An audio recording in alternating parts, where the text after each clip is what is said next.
Greetings, DaQuan Lawrence reporting live from the third session of the Permanent Forum for People of International Descent here at the United Nations with Miss Ife Thompson from the UK. Ms. Thompson, I heard that you gave a stellar intervention, but before we get to that, I wanted to ask, what brought you to the Permanent Forum for People of African Descent? I think it's really important that we have a space where we can connect as a global diaspora to come together. We seldom have very few forums that could do that, and it's an ongoing issue that our human rights are being violated. So any space that we can uphold and uplift the human rights of Black people, I'm there. So I had to come through. Thank you for your presence. It's definitely appreciated. Being that you are the UK's #1 criminal defense attorney, and that you gave your stellar intervention, can you please tell us a little bit about it? Yeah, so my intervention was really about my work as a language justice activist and a lawyer.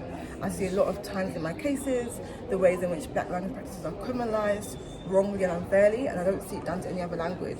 And I think it's really important that we uphold the human rights of Black people and being able to call out literally the rubbish. That's the only way I can describe it. Because people are literally getting criminal convictions for how they speak. We've had young people who work within schools being sent out of the classroom for speaking Black English, showing up in the world as their full self is a problem. And I can't just sit idle and let that happen. So my intervention was more about trying to get the Permanent Forum to do some work around it, to call out the persecution of Black language speakers and to centre within any of the mandates and documents they do work towards linguistic justice. And I'm hoping from the reception and from the feedback they do that. Yep. Last question for you. Why should members of the African diaspora, youth members of the African diaspora, be interested in human rights?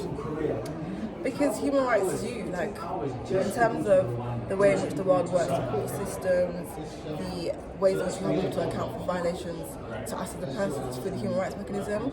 So being able to uphold and uplift human rights is upholding and protecting yourself. So I think if you're really passionate about racial justice, social justice, and the freedom of our people, then human rights work is where you should be at.